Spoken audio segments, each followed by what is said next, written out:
नमः श्रीवर्धमानाय निर्धूत कलिलात्मने सालोकानां त्रिलोकानां यद्विद्यां तर्पणायते यद्विद्यां तर्पणायते सकल पापमल प्रक्षालक श्रीवर्धमान को करुण नमन लोकालोक प्रकाशित करने जिनकी विद्या है दर्पण जिनकी विद्या है दर्पण।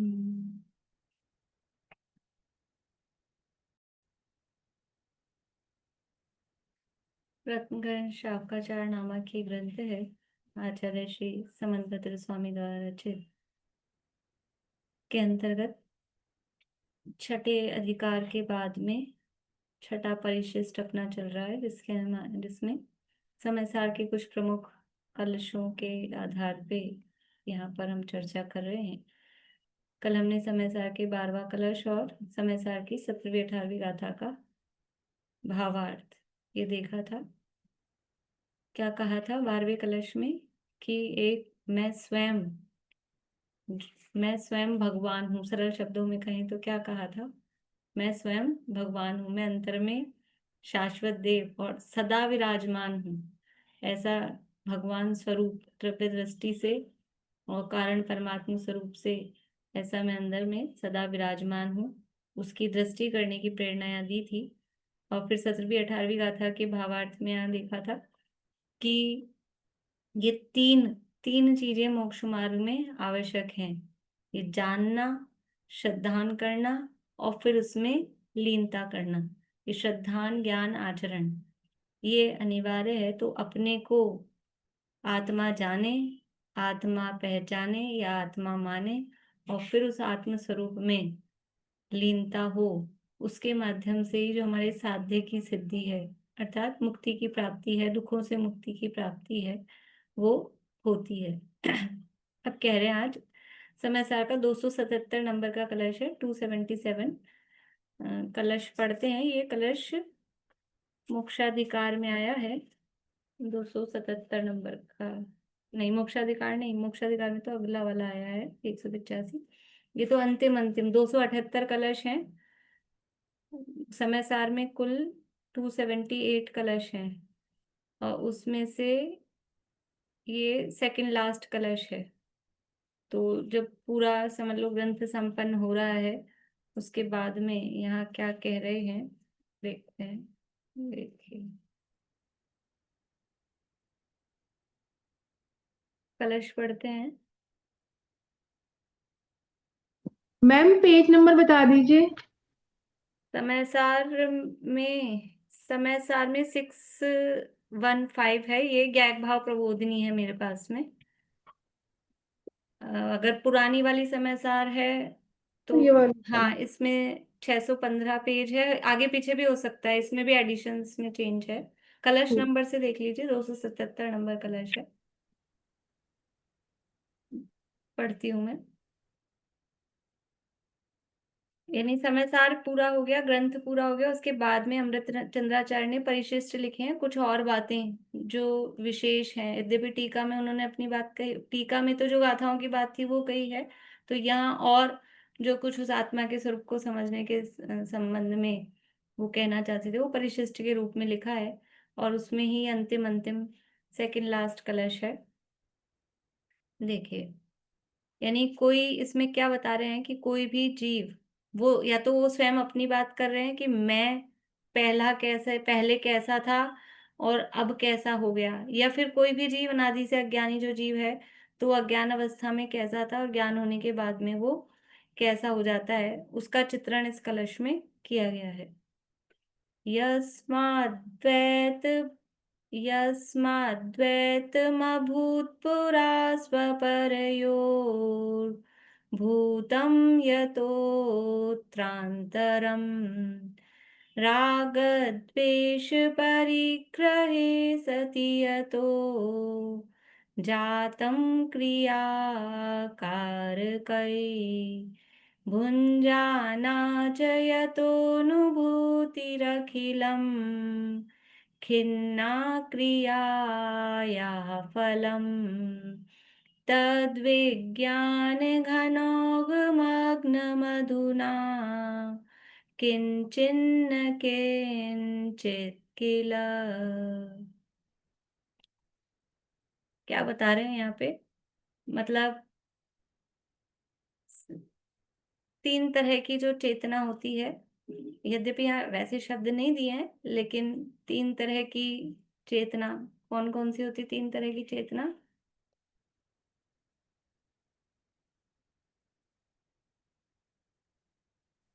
कर्म चेतना, कर्म फल चेतना और ज्ञान चेतना। हाँ, कर्म चेतना, कर्म फल चेतना और ज्ञान चेतना। तो कुछ कुछ बात मतलब उससे रिलेट करते हुए यहाँ, मतलब उसकी झलक यहाँ पर इसमें अपने को दिखेगी। देखिए, अपन शब्द से अर्थ नहीं कर रहे हैं, सीधे से नीचे से अर्थ पढ़ते हैं, या पहले पद्यानुवाद पढ़ लेते हैं। पद्यानुवाद से फिर अर्थ का भाव और अच्छे से ख्याल में आएगा। देखिए,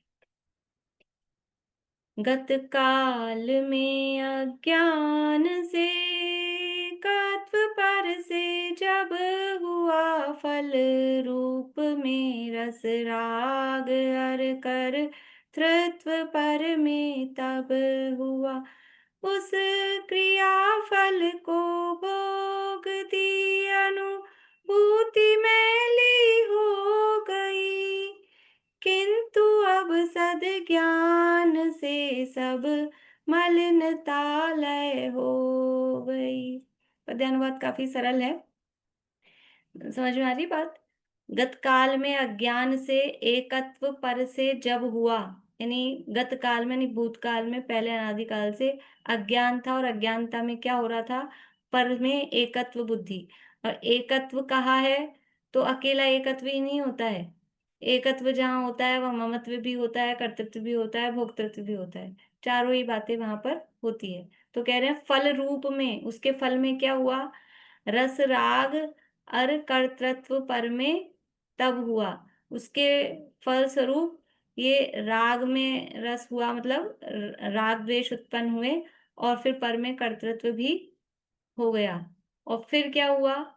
उस क्रिया फल को भोगती अनुभूति मैली हो गई। तो मेरी जो आत्मा की अनुभूति मुझे होनी चाहिए थी, तो ये जो वो फल को भोगता रहा ना मैं, ये सब इनके फल, जो अज्ञान था, उस अज्ञान के फल को भोगने में, तो अनुभूति मैली हो गई। मैली हो गई का मतलब पहले मुझे अनुभूति थी, वो साफ थी, मतलब अच्छी थी, अनुभूति थी, और फिर मैली हो गई, ऐसा नहीं।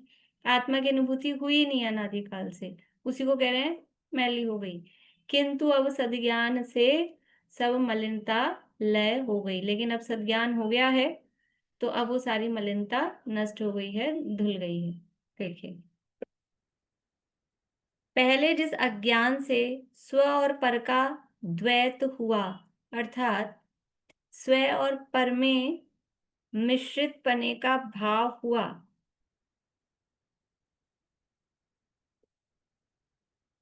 स्व और पर का द्वैत हुआ, अज्ञान से स्व और पर का द्वैत हुआ, अर्थात स्व और पर में मिश्रित पने का भाव हुआ। द्वैत में तो दो बनाना चाहिए ना।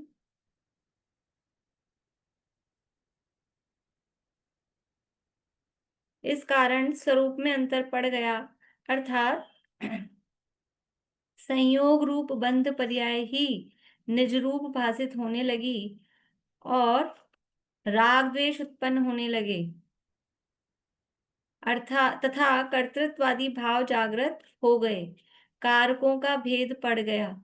कारकों के भेद उत्पन्न होने पर क्रिया के समस्त फलों को भोगती हुई अनुभूति मैली हो गई, खिन्न हो गई। वही अज्ञान ज्ञान रूप में परिणत हो गया, आत्मानुभूति संपन्न हो गया, और अज्ञान के कारण जो कुछ भी उत्पन्न हो रहा था, अब वह वस्तुतः कुछ भी नहीं रहा। पहले अज्ञान के कारण स्व और पर में द्वैत, स्व और पर में द्वैत का मतलब क्या है? देखो, वैसे तो स्व और पर में द्वैत का मतलब स्व अलग है, पर अलग है, अच्छी बात है। अद्वैत करे तो गलत बात है। लेकिन यहाँ स्व और पर में द्वैत का अर्थ क्या कर रहे हैं कि पर पदार्थों में ही किसी को स्व मान रहे हैं, किसी को पर मान रहे हैं। तो ये स्व और पर का द्वैत अज्ञान के कारण हो रहा है। देखो, एक तो ज्ञान पूर्वक स्व और पर का द्वैत हो, ज्ञान पूर्वक स्व और पर का द्वैत हो, वो तो अच्छा है। लेकिन अज्ञान दशा में स्व और पर का द्वैत हो रहा है, वो अच्छा है क्या? अज्ञान दशा में भाई भाई अलग हो रहे हैं, कि समझ लो पति पत्नी अलग हो रहे हैं, कि पिता पुत्र अलग हो रहे हैं, ये खराब है। तो उसी में मतलब पर में ही किसी को स्व, किसी को पर, ये मेरा ये पराया, ये कर रहा है। और कौन सा द्वैत हो रहा है अज्ञान से? अज्ञान से ये राग और द्वेष रूप द्वैत, ये भी द्वैत है। किसी में राग करता है, किसी में द्वेष करता है, तो ये भी द्वैत है। अथवा उसका ऐसा भी अर्थ ले सकते हैं, स्व और पर के का द्वैत हुआ, मतलब स्व और पर के द्वैत जो वास्तव में दोनों में भेद था, जो निश्चय से स्व और पर अलग अलग हैं, शरीर अलग है। और यहाँ स्व का मतलब क्या?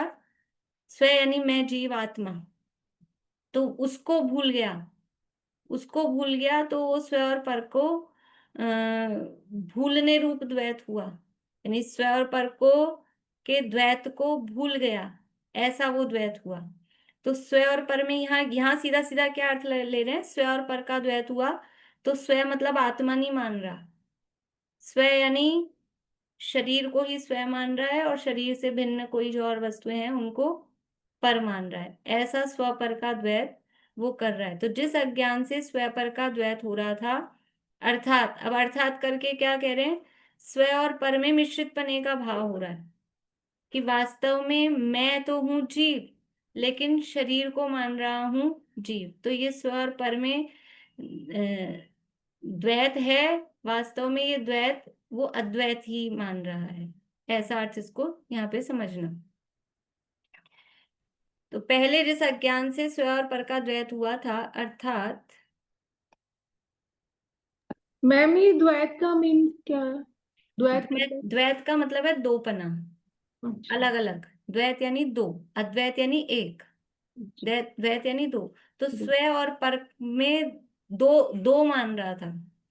तो ये अज्ञान के कारण दो चीजों में ही स्व पर कर रहा था। जो दो चीजें दोनों ही पर हैं, उन पर में ही स्व पर का द्वैत कर रहा था। वास्तव में स्व पर का द्वैत करे तो अपने को स्व को माने, जाने, और फिर उससे भिन्न जाने, वो तो ज्ञान है। लेकिन ये अज्ञान दशा में भी द्वैत करता है।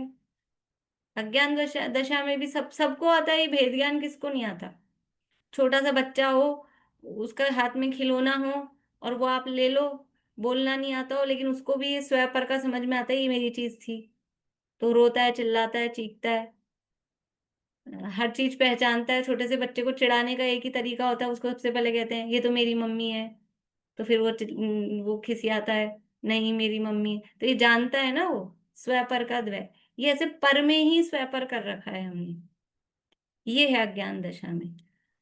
तो अज्ञान से स्व पर का द्वैत हो रहा था, मतलब ये अज्ञानी की दशा। अज्ञानी की क्या दशा थी? कि स्व वास्तव में, अब ये यथार्थ रूप में क्या मान रहा है कि स्व और पर में मिश्रित पने का भाव हो रहा है। इस कारण से क्या हो रहा है कि स्वरूप में अंतर पड़ गया, मतलब जो अपना असली स्वरूप था, वो स्वरूप में अंतर पड़ गया, मतलब स्वरूप सही नहीं समझ पा रहा, स्वरूप बिगड़ गया, अंतर पड़ गया, मतलब कि जो स्वरूप था वो यथार्थ स्वरूप नहीं रहा। क्या था यथार्थ स्वरूप? ज्ञान स्वरूप, शुद्ध स्वरूप अपने आत्मा का था। लेकिन अब वो अज्ञान से पर को ही स्वयं मान रहा है, स्वपर को मिश्रित मान रहा है। तो क्या हुआ? संयोग रूप बंध पर्याय ही निज रूप भासित होने लगी। कौन सी पर्याय ही निज भासित होने लगी? कि ये जो संयोग रूप पर्याय है, ये बंध की पर्याय है, ये मनुष्य पर्याय है। अभी स्थूल अपने को ये दिखती है ना, तो ये मनुष्य आदि पर्याय है। ये कैसी पर्याय है?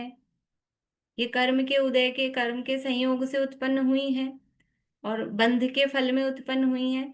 लेकिन ये पर्याय ही निज रूप भासित होने लगी और राग द्वेष उत्पन्न होने लगे। फिर जब ये ऐसा हो रहा है अज्ञान के कारण, तो फिर क्या हो रहा है कि राग द्वेष, जब अपने असली स्व का ख्याल होता है ना, पर में ही दो भेद कर रहे हैं स्व पर, तो उससे राग द्वेष होते हैं। और जब अपना स्व असली जो मैं हूं, ज्ञान स्वरूपी आत्मा, उसका ख्याल होता है, तो फिर राग द्वेष क्यों नहीं उत्पन्न होते? कि बाहर के जो भी हैं वो सब पर हैं। अभी तो क्या, बाहर वाले में ही दो करता है तो एक अच्छा लगता है एक बुरा लगता है। अब बाहर वाले सारे ही पर हैं, तो सारे पर हैं तो उनमें किस में राग करें किस में द्वेष करें, ये मैं हूं ही नहीं। और दूसरी बात, जब अपना स्वरूप पता लगता है, तो मेरा स्वरूप है ज्ञान, जानना, वो मेरा स्वरूप है। अब ये अच्छा बुरा करना लगना ये मेरा स्वरूप ही नहीं है। तो वो जब स्वरूप जानता है तो राग द्वेष उत्पन्न नहीं होते। लेकिन अभी स्वरूप में अंतर पड़ गया, अपना स्वरूप भूल गया, स्वरूप नहीं जान रहा है, इसलिए वो बंध पर्याय अपनी लग रही है और राग द्वेष उत्पन्न हो रहे हैं। फिर क्या हो रहा है उसके फल में?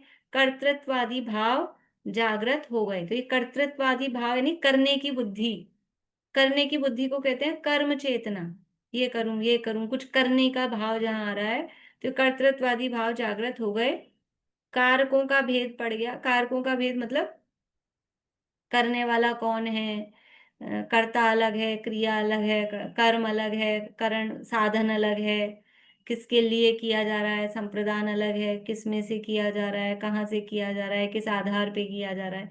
ऐसे वो भेद जब बाहर में कर्तृत्व का बुद्धि होती है, या बाहर में कर्तापना देखते हैं, तो वो कारक अलग अलग दिखाई देते हैं। और जब किसी कार्य का कर्ता वो वही वस्तु समझ में आती है, तो ये कारकों के भेद दिखाई नहीं देते। दिखाई नहीं देते मतलब होते ही नहीं, क्योंकि वही वस्तु उसकी कर्ता कर्म करण संप्रदान अपादान अधिकरण होती है, तो कारकों के भेद नहीं होते। लेकिन जब ये बाहर में ही द्वैत करता है और बाहर में कर्तृत्व भाव करता है, तो कोई कर्ता दिखता है, कोई कर्म दिखता है, कोई करण दिखता है, ऐसे अलग अलग कारकों के भेद उत्पन्न हो जाते हैं। कारकों के भेद उत्पन्न होने पर क्रिया के समस्त फलों को भोगती हुई अनुभूति मैली हो गई। देखो ये कारक वारक से ऐसे घबराने वाली बात नहीं है। कोई भी काम होता है, तो कोई भी काम हो रहा है उसको क्या बोलेंगे? क्रिया। और जो क्रिया होती है वो क्रिया किस प्रोसेस में हो रही है, तो उस क्रिया के जो सहायक होते हैं उसको ही बोलते हैं कारक। कारक, कार्य यानी कार्य, और क यानी करने वाले। कार्य को करने वालों को कारक बोलते हैं। अब वो व्याकरण में होते हैं, कर्ता कौन है, कर्म कौन है, करण कौन है, तो इसलिए वो थोड़ा अपने को ऐसे लगता है। घड़ा बना, ये घड़ा बनने की क्रिया हुई, तो उसमें कर्ता कौन है? कुम्हार कर्ता दिखता है। कर्म कौन है? घड़ा बना, ये कर्म है। किस साधन से बनाया, वो उसका करण है। किस आधार पे बना, किसके लिए बनाया? पानी भरने के लिए बनाया, तो वो संप्रदान है। फिर किस में से मिट्टी लेके बनाया, तो वो अपादान, टोकरी में से मिट्टी लेके बनाया तो वो अपादान कहलाएगा। किस आधार पे बनाया, तो जो भी है उसकी समझ लो जगह, जमीन, जमीन का हो या उसका जो चाक वगैरह है उस आधार पे बनाया, तो वो उसका अधिकरण हो गया। तो ऐसे ये कारक होते हैं, इसमें मतलब कोई ऐसी बात नहीं है। वो हर जो भी कार्य होगा, जैसे कोई भी कार्य होता है वो पांच समवाय पूर्वक होता है, वैसे ही बाहर में जो क्रियाएं होती हैं, तो जो भी क्रियाएं होती हैं उसमें ये छह कारक लगते ही हैं। तो ये जो हमने अभी घड़ा बनने में कुम्हार आदि को कहा, तो ये भिन्न षटकारक हैं, अलग अलग दिख रही है ना सारी चीजें। घड़ा बना है मिट्टी से, वो घड़ा अलग है, कुम्हार अलग है, उसका चाक जो बनाने का है वो अलग है, टोकरी अलग है, और वो पानी भर के पीने वाला कोई व्यक्ति वो अलग है। तो वो सारे अलग अलग, ये कारकों का भेद। लेकिन जब उपादान की तरफ से देखेंगे, निश्चय की तरफ से देखेंगे, तो वस्तु के जो परिणमन में कारकों का भेद होता ही नहीं है। आत्मा जानता है, तो कर्ता कौन है जानने की क्रिया का? आत्मा। क्रिया क्या हो रही है, कर्म क्या है, वो ज्ञान। फिर किस किस साधन से जाना जा रहा है, हम जानते हैं, किस साधन से जानते हैं? किस साधन से जानते हैं? कि आंख से, चश्मे से? कि ये कोई साधन नहीं है। ज्ञान ही करण साधन रूप होता है, ज्ञान से ही जाना जाता है। ऐसे बोलते हैं ना, मैं ज्ञान से जानता हूं। ज्ञान जानता है ऐसा भी कहेंगे, ज्ञान से जानते हैं ऐसा भी कहेंगे, ज्ञान में जानते हैं ऐसा भी कहेंगे, ज्ञान के लिए जानते हैं ऐसा भी कहेंगे, ज्ञान के आधार पे जानते हैं ऐसा भी कहेंगे। कहते हैं कि नहीं कहते हैं? तो ये सारे षटकारक उसी में लागू पड़ते हैं। ठीक है, कहते हैं अभिन्न षटकारक। तो जब कर्तृत्ववादी भाव बाहर में, पर में करने का भाव जब आता है, तो ये 6 कारक अलग अलग दिखाई देते हैं, तो ये कारकों का भेद पड़ जाता है। कर्ता कोई है, कर्म कोई है, करण कोई है, संप्रदान कोई है। लेकिन जब ज्ञान चेतना होती है, तो ज्ञान चेतना उपादान को देखती है, और उपादान को जब देखते हैं, तो उसमें ऐसे ये कर्ता कर्म करण आदि के भेद होते ही नहीं। फिर वो वस्तु ही उसका कर्ता दिखाई देती है, तो सारे षटकारक उसी में लागू पड़ते हैं। तो ये कारकों के भेद पड़ गए। अब जब कारकों के भेद पड़ गए, तो फिर क्या हुआ कि कारकों के भेद उत्पन्न होने पर वो जो क्रिया हुई, वो क्रिया के समस्त फलों को भोगती हुई अनुभूति मैली हो गई। फिर वो इतने सारे भेद पड़े ना, तो वो जो अनुभूति मतलब आत्मा की होनी चाहिए थी, वो आत्मा की अनुभूति नहीं हुई, क्योंकि वो बाहर दृष्टि हो गई, पर पदार्थों पर दृष्टि हो गई, यथार्थ स्वरूप का ज्ञान नहीं हुआ। इसके कारण अनुभूति मैली हो गई का मतलब यह है, अनुभूति उत्पन्न ही नहीं हो रही, आत्मा के स्वरूप का ज्ञान ही नहीं हो रहा। ये यहाँ पर मैली हो गई का अर्थ है। अब वही अज्ञान ज्ञान रूप में परिणत हो गया। अब क्या हो गया ऐसा कि आपका अज्ञान ज्ञान रूप में परिणत हो गया? कि इतना सारा उपदेश हमने सुना ना आत्मा का स्वरूप, पूरी 415 गाथाएं हो गई, 276 कलश हो गए, उनके माध्यम से ये आत्मा का स्वरूप हमने समझा विशेष रूप से। तो वो आत्मा का स्वरूप जब समझा, तो वो अज्ञान ज्ञान रूप में परिणत हो गया, और आत्मानुभूति संपन्न हो गया। जब ये अज्ञान था वो सारा चला गया, तो ज्ञान आ गया, यथार्थ ज्ञान आ गया, वस्तु स्वरूप का ज्ञान आ गया, तो वो अपने आत्मा की अनुभूति भी हो गई। और अज्ञान के कारण जो कुछ भी उत्पन्न हो रहा था, अब वह वस्तुतः कुछ भी नहीं रहा। मतलब इसको, ये कलश इसलिए भी समझ लीजिए कि पूरे समय सार को पढ़ने का फल क्या, समय सार को पढ़ने से पहले क्या स्थिति थी, वो तो अपनी बता रहे हैं। समझ लीजिए अमृत चंद्राचार्य लिखने से पहले क्या था, पर ऐसे नहीं कि वो कोई अज्ञानी थे, वो तो समझ लो सामान्य बात कर रहे हैं। लेकिन जो कोई अज्ञानी जी अगर पहले अज्ञानी है और समय सार को पढ़ रहा है, तो उसको पढ़ने का फल क्या है कि ज्ञान चेतना जागृत हो जाए। देखो, कर्तृत्व वाली बात से कर्म चेतना, फिर एक क्रिया फल को भोगती, ये क्रिया के फलों को भोगती, इससे निकालेंगे कर्म फल चेतना। तो ये कर्म चेतना और कर्म फल चेतना जब जाती है, तो फिर क्या होता है कि वो ज्ञान चेतना उत्पन्न होती है। अथवा कहें कि ज्ञान चेतना जब उत्पन्न होती है, तो ये कर्म चेतना और कर्म फल चेतना, ये करूं करूं कर्तृत्व, ये कहलाता है कर्म चेतना। और कभी कभी ऐसा होता है कि नहीं, हम तो कर तो कुछ सकते नहीं है, जो जो आ रहा है उसी को भोगेंगे बस, तो वो है कर्म फल चेतना। तो ये कर्म चेतना और कर्म फल चेतना जब समाप्त हो जाती है, तो वो ज्ञान चेतना उदित होती है। और ज्ञान चेतना वो तो है ही चेतना, वो ज्ञान चेतना उत्पन्न हुई, उसी का नाम है आत्मानुभूति। इस प्रकार से इस कलश में ये बात कही है। अब अपन वहां से पढ़ लेते हैं रत्नगंज शापकाचार से। देखिए, रत्नगंज शापकाचार में पेज नंबर 427। अज्ञान दशा में आत्मा स्वरूप को, ये रहा, ज्ञान दशा में आत्मा स्वरूप को भूलकर राग द्वेष में प्रवृत्त होता था, परद्रव्य की क्रिया का कर्ता बनता था, क्रिया के फल का भोगता होता था, इत्यादि भाव करता था। ये सब क्या होता था अज्ञान दशा में? परद्रव्य की क्रिया का कर्ता बनता था, उस क्रिया के फल का भोगता होता था। जैसे कुम्हार वाले उदाहरण को लेना, तो वो मैं घड़ा बनाता हूँ, ऐसा उसका कर्ता बने, और फिर अब घड़ा बन गया, तो उसमें पानी भर के ठंडा पानी मैं पीऊंगा, तो उसके फल को भोगने वाला मैं हूँ। तो ऐसा उसका भोगता होता था। और भी रूप में अपन ले सकते हैं कि कोई, जैसे हमने पुण्य किया, तो उसका फल समझ लो देवाधिगति की प्राप्ति, उसको हम भोगेंगे। पाप किया तो नरक आदि की प्राप्ति, उसको भोगेंगे। अब पाप का उदय आ रहा है तो उसके भोक्ता हो रहे हैं, क्या करें, जैसे कर्म किए वैसे उदय में आएंगे, आ रहे हैं, तो ऐसे ये क्रिया फल को भोगने वाला हो रहा है।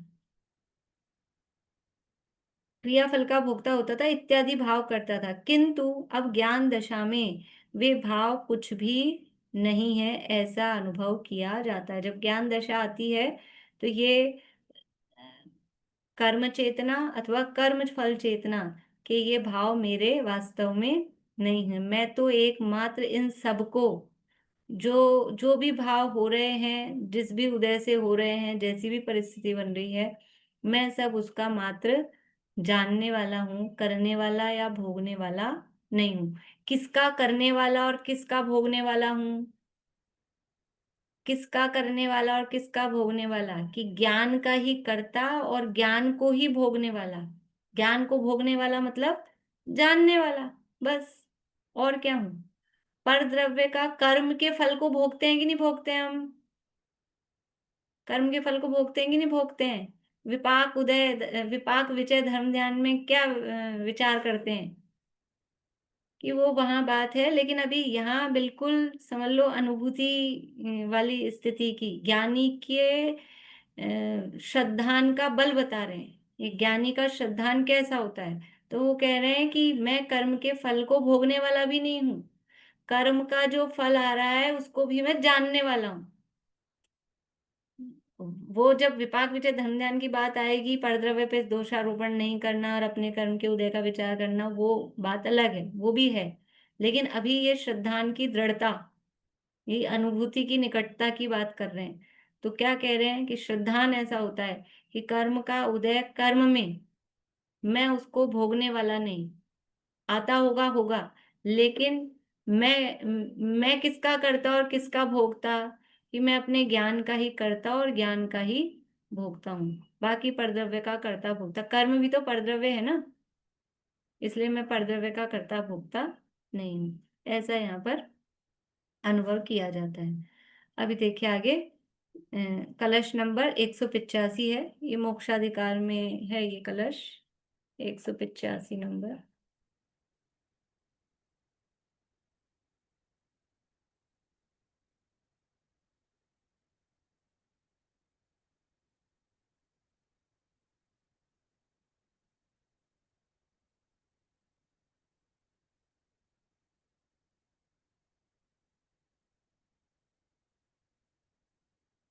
पेज नंबर 411 है, इसके आसपास होगा, जो अगर ग्रंथ से आप लोग देख रहे हैं तो। यानी यहाँ पर भी प्रकरण मोक्षाधिकार में शुरू में कहा कि किस प्रकार से जीव मुक्त होता है, तो चिंतवन के बंध से ना बंधे जन मुक्त हो, यानी बंध का चिंतन करते रहेंगे और मुक्त हो जाएंगे। खाली सोचने से नहीं होगा, तो छेदना पड़ेगा, बंधन को काटना पड़ेगा, ऐसा यहाँ कह रहे हैं। तो कैसे काटें, कैसे करें? तो उसके लिए वो गाथाएं दी प्रज्ञा छेनी वाली। इससे पहले थोड़ा सा प्रकरण समझ में है ना चल क्या रहा है, तो प्रज्ञा छेनी वाली गाथाएं दी हैं कि किस प्रकार से हम ज्ञान में और बंध में, या समझ लो ये कर्म कर्म में और आत्मा में ऐसा भेद क्या कैसे डालें? ये दोनों एक साथ हैं, वहीं बंध है, वहीं मैं हूँ, आत्मा हूँ, ज्ञान है। तो कह रहे हैं कि सूक्ष्म प्रज्ञा छेनी से, प्रज्ञा छेनी से उस उन दोनों को अलग जानना है। प्रज्ञा मतलब ज्ञान से, जैसे कहते हैं ना कायोत्सर्ग करो, क्या करना है कायोत्सर्ग में? नौवाण मुकारण पढ़ दो कि नहीं, शरीर को आत्मा से भिन्न करो, कायोत्सर्ग, काय यानी शरीर, उत्सर्ग यानी उसका त्याग। शरीर का त्याग कैसे करें? कि लाओ चक्कू छुरी, और कि ऐसे नहीं, कि यही ज्ञान में ही उनको भिन्न जानो। तो ऐसे ही यहाँ कह रहे ज्ञान में ही जो राग है और आत्मा है, कर्म मतलब चाहे द्रव्य कर्म हो चाहे भाव कर्म हो, नो कर्म तो बाहर के हैं ही, वो एक साथ हैं। तो कैसे उनको अलग करना है? कि ज्ञान में उनके बीच में, ज्ञान से वहां जहां उसमें संधि है, जहां ज्वाइंट है, जहां उनमें भेद है, वहां वो लगाओ, जैसे होती है ना एलोपैथी जो टैबलेट होती है, डॉक्टर बोलते हैं आधी गोली लेना, तो आधी कैसे तोड़ें? तो उसमें कहीं ना कहीं वो एक लाइन होती है, उस जगह जरा सा आप जोड़ लगाओ तो वो टूट जाती है। वो जहां वो संधि है, जहां उनका भेद है, जहां ज्वाइंट है, तो ज्वाइंट कहाँ है कि ये ऐसे एक में एक हो रहे हैं, आत्मा और राग, आत्मा और कर्म। तो जहां ये ज्वाइंट है, वहां पर वो अपने प्रज्ञा रूपी छेनी, चाकू, छुरी, जो भी समझो, वो डालो, तो दोनों को दो भेद कर दो। इस तरह से ये लक्षणों के माध्यम से इनको भेद करो, और फिर उस प्रज्ञा के माध्यम से उसको ग्रहण करो। तो कैसा ग्रहण करें, ये यहाँ पर अब इसको बता रहे हैं। इन्हीं सब बातों की दृढ़ता के लिए कलश नंबर है 185 समय सार में।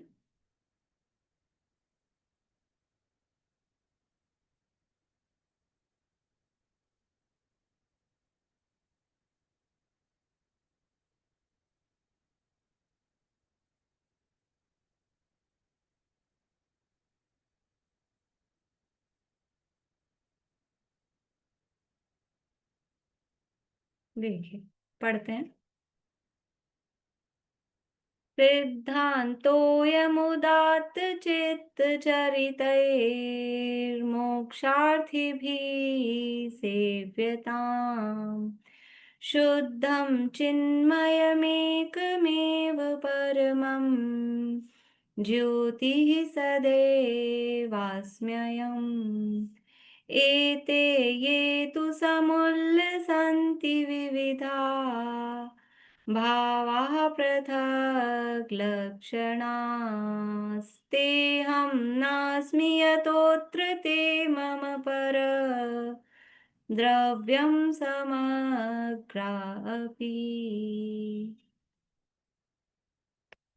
मैं तो सदा ही शुद्ध परमानंद चिन्मय ज्योति हूँ से वन करें सिद्धांत यह सब ही मुमुक्षु बंधुजन। जो विविध पर भाव मुझ में दिखे वे मुझसे पृथक वे, मैं नहीं हूँ क्योंकि वे मेरे लिए पर द्रव्य हैं। कैसा चिंतन वो यानी जीव का होता है? क्या कह रहे हैं? मैं तो सदा ही शुद्ध परमानंद चिन्मय ज्योति हूँ। कैसा हूं मैं कि मैं सदा एक शुद्ध चैतन्य में परम ज्योति हूँ। ये दूसरी लाइन जो थी इसकी कलश की, शुद्धम चिन्मयमेकमेव परमं ज्योति सदैव अस्म्यहम्। मैं कैसा हूँ? शुद्ध चिन्मय एक ही एकम एव एक ही हूँ, परम ज्योति स्वरूप। ऐसा तो जिनका चित्त और चरित्र उदार है, जो ऊपर का है, उदात्त चित्त चरिते, उदात्त चित्त चरिते मोक्षार्थी भी सेव्यताम। ये सिद्धांतो अयम, यह सिद्धांत उनको सेव्यताम सेवन करने योग्य है। किनको? कि जिनका चित्त और चरित्र उदार है, उदात्त है, उदार है। ऐसे मोक्षार्थियों को निरंतर ही ये सिद्धांत सेवन करना चाहिए। कौन सा सिद्धांत? कौन सा सिद्धांत? सिद्धांत बताओ। 6 महीने 8 समय में 608 जीव मोक्ष जाते हैं। नारकी जीवों के ऐसा होता है, इस सहनन वाला इसी स्वर्ग में जाएगा, इस सहनन वाला इसी नरक में जाएगा। ऐसा सिद्धांत बताओ। कौन सा सिद्धांत बता रहे हैं? देखो, सिद्धांत, सिद्धांत क्या सिद्धांत बता रहे हैं? सिद्धांत किसे कहते हैं? कि जिसका अंत सिद्धों पर ले जाकर हो। और ये है असली सिद्धांत जो अगली लाइन में बता रहे हैं। क्या है सिद्धांत? शुद्धम चिन्मयम एकम एवं परम ज्योति ही सदैव अस्मयम। मैं तो सदा ही शुद्ध परमानंद चिन्मय ज्योति हूँ। यह है, सेवन करें सिद्धांत। यह ये सिद्धांत सेवन करना है। कठिन है क्या? कितना सरल सिद्धांत है। ये बादाम का हलवा है, पढ़ने सुनने में सरल है, ये पच नहीं रहा है, लेकिन पचाना कठिन है। सेवन करे सिद्धांत यह सब ही मुमुक्षु बंधुजन। ये सिद्धांत है। देखिए अर्थ ही पढ़ते हैं अपन। जिनका चित्त और चरित्र उदार है, ऐसे मोक्षार्थी के द्वारा इस सिद्धांत का सेवन किया जाना चाहिए कि मैं तो सदा एक शुद्ध चैतन्यमय परम ज्योति हूँ और मुझसे पृथक लक्षण वाले विविध प्रकार के जो भाव प्रकट होते हैं वे मैं नहीं हूँ, क्योंकि वे सभी मेरे लिए पर द्रव्य हैं। मतलब यहाँ जो परिशिष्ट में दिए हैं अपने को रत्नगण शावकाचार में, तो कुछ सेलेक्ट किया है। ये क्या सेलेक्ट किया है कि हमको और कुछ नहीं याद रहे, इतना सा ये भी हम याद कर लें, कुछ स्मरण में हमको आ जाए अपने आत्मा का स्वरूप, तो अपना कल्याण हो जाए। ये ऐसा, ये कैसा हूं मैं? सदा एक शुद्ध चैतन्य में परम ज्योति हूँ। कल भी देखा था ना अपन ने, देवः स्वयं शाश्वत है, कल भी यही बात थी उसमें कि मैं एक शाश्वत देव सदा विराजमान हूँ। आज भी यही कह रहे हैं कि मैं सदा चैतन्य रूप परम ज्योति, वो मैं सदा प्रकट हूँ। और अन्य जो प्रभाव जो दिख रहे हैं, अब जो भी दिख रहे हैं, मैं कैसा हूँ कि मैं तो केवल एक चैतन्य स्वरूप हूँ। अब इसके अलावा जो भी है वो मैं हूं ही नहीं, वो सब मुझसे पृथक है, और जो मेरे से अलग है वो मेरे लिए परद्रव्य है। ये हल्का भारी रूखा चिकना ठंडा गरम, कि ये तो बिल्कुल ही नहीं है, तो जड़ रूप साफ साफ ही है। और ये मोह राग द्वेष, ये पुण्य के भाव पाप के भाव शुभ भाव अशुभ, ये सब क्या है? ये सब भी मुझसे बिल्कुल अलग है। इसमें ज्ञान है क्या? जो क्रोध है, जो मान है, जो किसी के प्रति प्रीति का परिणाम है, किसी के प्रति द्वेष का परिणाम है, क्या इसमें ज्ञान है? या इसको ज्ञान जानने वाला अलग है? मुझे बहुत जोर से गुस्सा आ रहा है, ये कौन जान रहा है? ये बोलते हैं ना, अभी मुझे बहुत गुस्सा आ रहा है, अभी मेरा मूड ठीक नहीं है, अभी मेरे से बात मत करो। तो ये कौन जान रहा है? ये वो गुस्सा खुद जान रहा है, वो जो मूड जिसे हम कह रहे हैं वो मूड जान रहा है, कि ये ज्ञान ये मैं जान रहा हूं। तो ये अलग अलग है ना, दोनों दोनों अलग अलग हैं। ये भाव मैं नहीं हूं, ये मेरा स्वभाव नहीं है। अच्छा चलो मुझ में होते हैं, तो जो मैं हूं, जो मेरा स्वरूप है, वो सदा काल होता है। जो स्वरूप होता है, जो स्वभाव होता है, स्वभाव त्रिकाल होता है। ये हमेशा रहते हैं क्या? ये जो मेरा मूड खराब है, ये हमेशा रहता है क्या? हमेशा खराब मूड रखो आप, चाह के भी नहीं रहेगा। कोई कहे कि आप तो वैसा गुस्सा करो जो उस दिन किया था ना, आपने क्या गजब गुस्सा किया था, आज करके दिखाओ। आज हमारा मूड प्रसन्न मन है, कैसे कर सकते हैं? नहीं कर सकते। तो ये जो सदा नहीं रहते हैं, इसका मतलब है ये मेरे भाव नहीं है। तो अन्य जो सारे भाव हैं, पृथक लक्षण वाले हैं, वे मैं नहीं हूं, वे सब मेरे लिए पर द्रव्य हैं। ऐसा यहाँ इस कलश में कहा गया है। मतलब जो मोह राग द्वेष से भिन्न अपना ज्ञान स्वभावी आत्मा है, उसके आत्मा की ही लक्ष्य करने की प्रेरणा यहाँ पर दी है। देखिए यहाँ से पढ़ लेते हैं रत्नगन शावकाचार से, वही है पेज 427। जिनके चित्त का चरित्र उदात्त है, ऐसे मोक्षार्थी इस सिद्धांत का सेवन करें कि मैं तो सदा शुद्ध चैतन्य में एक परम ज्योति ही हूँ, और जो यह भिन्न लक्षण वाले विविध प्रकार के भाव प्रकट होते हैं, वे मैं नहीं हूँ, क्योंकि वे सभी मेरे लिए परद्रव्य हैं। सेम ही है बिल्कुल अर्थ। बोलिए रेणु जी। मैम छह डाला की लाइन याद आ रही है, सुनाऊं? हाँ बोलिए। जिन परम पेनी सुबुद्धि चैनी डारी अंतर भेदिया, वर्णादि अनुरागादि ते निज भाव को न्यारा किया, निज माई निज के हेतु निज कर आप को आपे गयो, गुण गुणी ज्ञाता ज्ञान गे मजार कछु भेद है न रहो। जब से ये लाइन याद आ रही है, जब से आपने बढ़िया। ये जो कहा है ना, जिन्हें परम पैनी सुबुद्धि छैनी, ये वही अभी जो पिछला अपन ने पढ़ा था ना मोक्षाधिकार का, यही तो है। पिछला नहीं, यही वाला तो है। हाँ, हाँ, मोक्षाधिकार। इसी को देख के इसी याद आया मुझे। इसी इसी से वहीं जो ये गाथाएं आई हैं प्रज्ञा छेने वाली, वहीं का भाव उन्होंने उसमें लिया है। परम पैनी सुबुद्धि चैनी डारे अंतर भी दिया, ये वहीं से लिया है। बहुत अच्छा। बोली मीना चाची। मैम ये जो 38 नंबर की गाथा है, उसमें भी ऐसा ही है ना भाव, मैं सदा एक रूपी, हाँ यह, हाँ मैं अहम एक, इको खलु अहम सुखो। एक हाँ, को खुलू शुद्ध हो।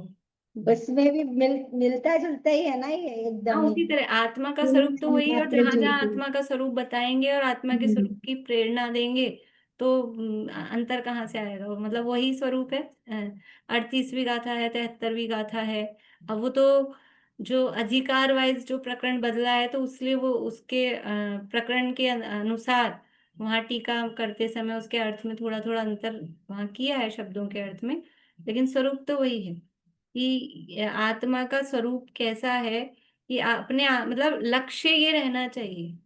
यानी हमको जो कह अभी कहा था ना, ज्ञान चेतना जागृत होनी चाहिए। ज्ञान चेतना का मतलब क्या है कि अपने को ज्ञान स्वरूप चेतना, अपने को ज्ञान स्वरूप फील करना, इसका नाम है ज्ञान चेतना जागृत होना। अभी अपने आप को ये स्पर्श रस गंध वर्ण वाला मोटा पतला गोरा काला ये शरीर रूप ही अनुभव कर रहे हैं। मनुष्य रूप, स्त्री रूप, बालक जवान वृद्ध रूप, इन्हीं रूप अनुभव कर रहे हैं। यही फील में आता है, उठते बैठते खाते पीते चलते मतलब वही काम चलते हैं उसी हिसाब से।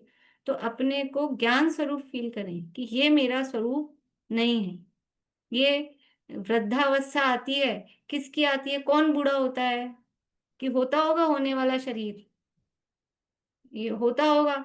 मैं बूढ़ा नहीं होता, मैं बालक नहीं होता, मैं बूढ़ा नहीं होता। मैं तो जो हूं, जैसा हूं अनादि अनंत सदा काल वैसा। ज्ञान बूढ़ा होता है कभी? ज्ञान बूढ़ा होता है? ये ज्ञान बूढ़ा नहीं होता। मैं कौन हूं? मैं तो ज्ञान हूं। तो ऐसा वो समझ लो। अब कोई कहेगा कि ऐसे दिन भर कैसे सोचें काम करते करते, तो भूल जाते हैं। कि भूल जाओ, वो ऐसे कोई उपयोगात्मक में नहीं चलता है, लेकिन वो लब्धि में एक जैसे बना रहता है ना, जैसे ये बना रहता है अभी लब्धि में कि मैं ये फलाना जी हूँ, मैं ये स्त्री हूँ, और मैं ये कोई बीमारी हो या कोई रोग हो तो ये जो बना रहता है, ऐसा उससे भिन्न बीच बीच में बुद्धि पूर्वक याद कर करके, मैं कई बार कहती हूँ इस चीज को, बुद्धि पूर्वक याद कर करके। अभी तो भले ही अपने से नहीं आता हो, अपने आप से नहीं आता हो, तो अलार्म लगा लो थोड़ी सी देर में कि मुझे क्या याद करना है कि मैं ज्ञान स्वरूपी आत्मा हूँ, मैं चैतन्य स्वरूप हूँ, मैं ज्ञान चेतना रूप हूँ। तो फिर अभी बुद्धि पूर्वक प्रयत्न पूर्वक करेंगे, फिर धीरे धीरे वो धारा में आएगा। मतलब ये भी एक तरीका होता है। किसी को पहले मतलब तरीका तो वही है कि पहले वो भाव जागृत हो जाए तो वो सहज चलता है, लेकिन अभी नहीं हो रहा, हम प्रयास में लग रहे हैं, तो हम बुद्धि पूर्वक भी ऐसा प्रयास कर सकते हैं। और बुद्धि पूर्वक बैठ के 5 मिनट 10 मिनट आधा घंटा, ये उसमें भी कोई पूरी देर नहीं चलेगा, लेकिन उसमें बुद्धिपूर्वक बैठ के यही विचार अपने अंदर लाएं, ऐसी प्रेरणा यहाँ पर दी है। और अभी आगे समय सार का कलश ही है, आगे भी एक कलश और समय सार का है, फिर कार्तिक अनुप्रेक्षा का है, करेंगे। फिर समय सार की है 12वीं गाथा, कल करेंगे और चर्चा, अभी यहीं पूरा कर।